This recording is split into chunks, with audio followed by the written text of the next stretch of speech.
আজকে সন্ধ্যার পরে কবুতর ঘরে আসলাম কবুতরগুলোকে দেখতে। তো আপনাদেরকেও দেখাবো। এই যে এখানে ছোট বাচ্চা, একটা বাচ্চা দিছিল, অন্ধকার এখন। আসলে দেখায় একটা, কালকে আপনাদের দেখাইছি, একটা ডিম দিছিল, মানে একটা বাচ্চা উঠছিল। আজকে বললাম না একদিন পরে বাচ্চা উঠে যাবে, তো দেখেন একদিন পরে বাচ্চা উঠে গেছে। একটা ছিল, পাশাপাশি আরেকটা বাচ্চা উঠে গেছে, দুইটা বাচ্চা। কত সুন্দর বাচ্চাগুলো, অসম্ভব সুন্দর। আর আরেকটা বিষয় বলি, যেহেতু এখন অন্ধকার, আজকে রাতের বেলা ভিডিওটা করতেছি আপনাদেরকে দেখানোর জন্য। আর প্রত্যেক দিনই আমি কবুতর দেখি, বাচ্চাগুলো দেখি, অনেক সুন্দর দেখতে পাচ্ছেন, অনেক সুন্দর। দুইটি বাচ্চা উঠছে। আমি আসলে এই বাচ্চাগুলো অনেক ভালোবাসি এবং পছন্দ করি, মায়ের মতোই। কারণ এই বাচ্চাগুলো শুধু তার মা যে ডিম পাড়ে বাচ্চা দিচ্ছে সেটা না, আমি যে যে কত সযত্নে এদেরকে লালন পালন করি, দেখি, তাদের কাঁথা পরিষ্কার করে দিই, এটাও আমার অনেক ভালোবাসা। এরকম অসংখ্য বাচ্চা উঠছে, অসংখ্য।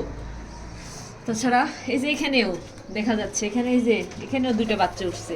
এই তো ছোট ছোট দুইটা বাচ্চা, আল্লাহর রহমতে এত মাঘ মাসের শীতেও অনেক বাচ্চা উঠতেছে। এই যে দেখেন এখানেও দুইটা বাচ্চা উঠছে।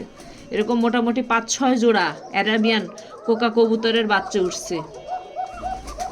দেখাচ্ছে অন্ধকার যেহেতু এখন, সেজন্য লাইট দিয়ে দিয়েই বাচ্চাগুলো দেখতেছি। যে খোসা এখনো আছে, ডিমের খোসা এখনো ফেলে দেওয়া হয়নি।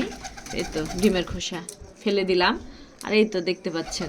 তাছাড়া আরও আপনাদেরকে দেখাই, সন্ধ্যাবেলা আমি এসে সব বাচ্চাগুলো চেক করি, কবুতরগুলো চেক করি। এই যে এখানেও এক জোড়া, এই যে এটা হচ্ছে শালিক, এখানেও দেখা যাচ্ছে বাচ্চা উঠছে। এই তো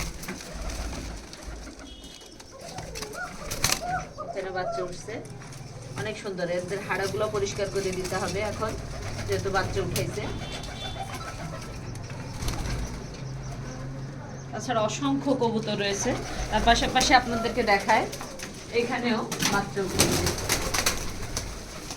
আর সব বাচ্চাগুলো দেখে রাখতে হয় শীতের সময়। তো এখানে বাচ্চা আছে, এগুলো একটু বড় হয়ে গেছে বাচ্চাগুলো, বাচ্চাগুলো বড় হয়ে গেছে। আসলে আমি এদেরকে অনেক ভালোবাসি, সন্তানের মতো। সেজন্য এদেরকে দেখি, নাড়ি, এবং সারাদিন যাই করি, রাতের বেলা এসে সব বাচ্চাগুলো আমি চেক করব। এবং কবুতরগুলো এই হাড়গুলো নষ্ট হয়ে গেছে, হাড়গুলো পরিষ্কার করে নতুন হাড়ে বসাই দিব।